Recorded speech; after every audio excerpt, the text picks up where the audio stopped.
Vamos estudar a palavra do Senhor.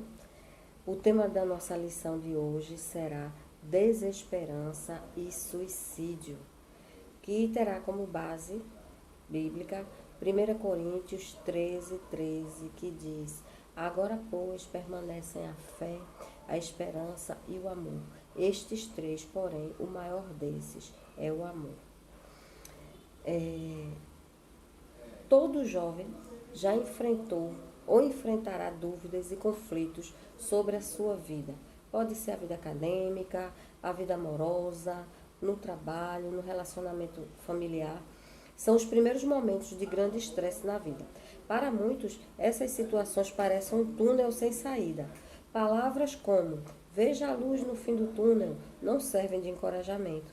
Ainda mais quando essa luz que se enxerga parece ser uma luz de um trem e que vai acabar passando por cima dele mesmo.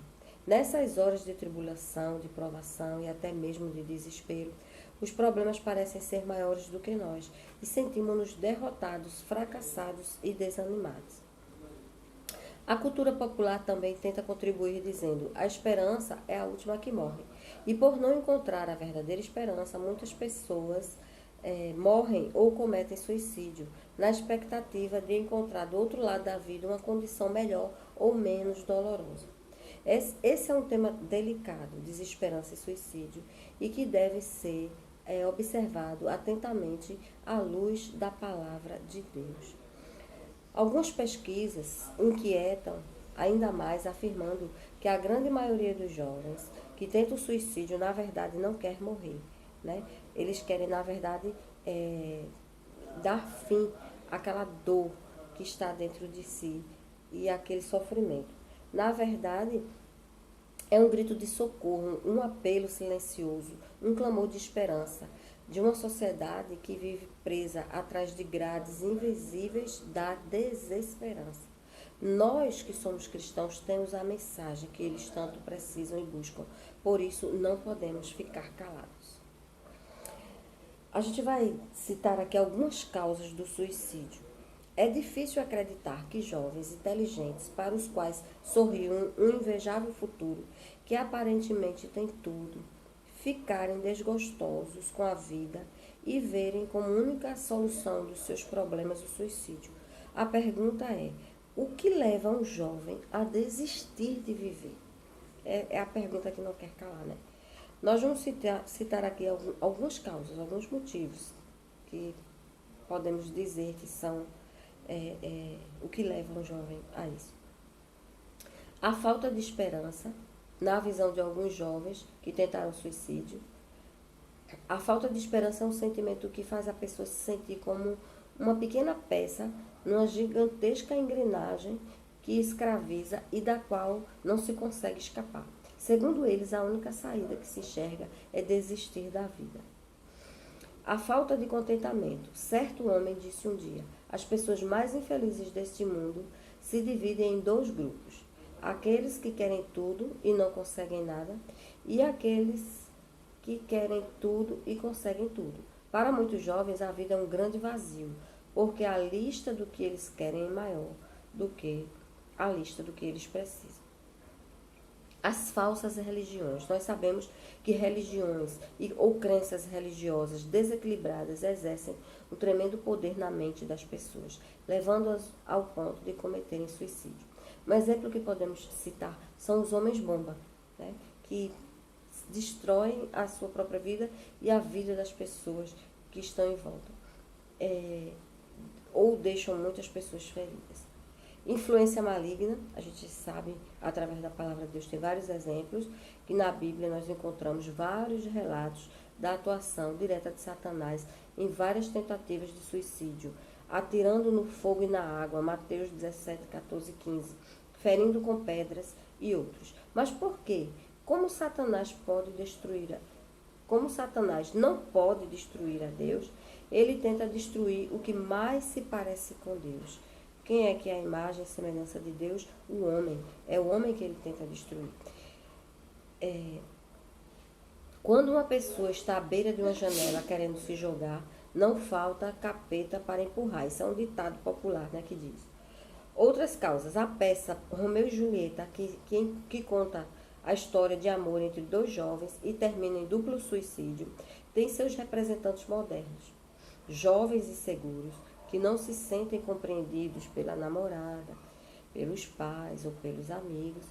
Das muitas outras causas do suicídio entre os jovens se destacam os lares divididos, o uso de drogas e outras causas e outras coisas como álcool, cigarros ou chamadas drogas lícitas, e a sugestão negativa de música e de alguns filmes. Tem que observar isso, né? Prestar atenção nisso.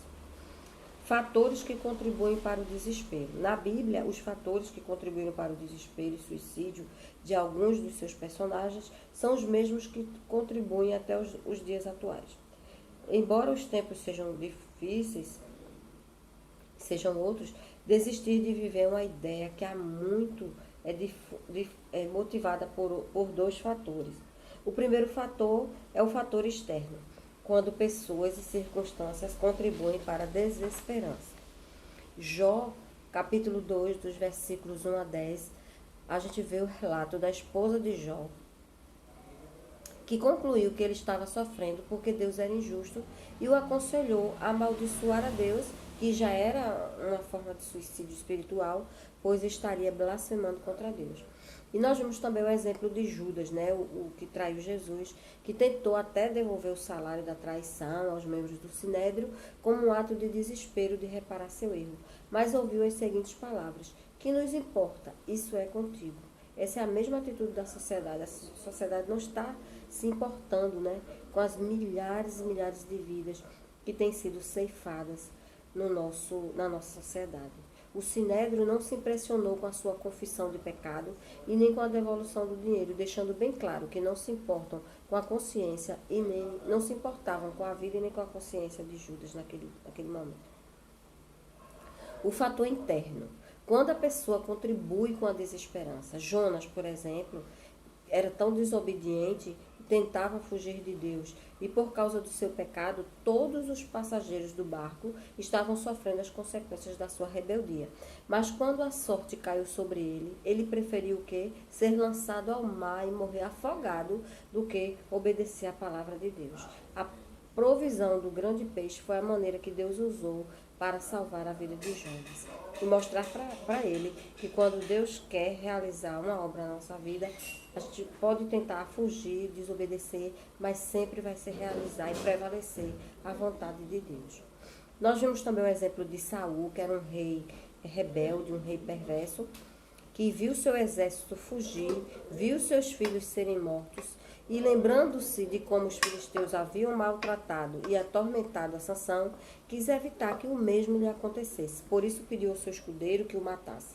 Mas ambos acabaram se suicidando para fugir do sofrimento. Isso está relatado em 1 Samuel 31, 4 e 5. Então essas histórias mostram o desastroso fruto da desobediência e da rebeldia contra Deus. Como ajudar pessoas com tendência ao suicídio? Esse vai ser o tema. Nós vamos dar continuidade na próxima lição, porque o tema é um pouco grande e nós vamos dividir em 2 temas, tá certo?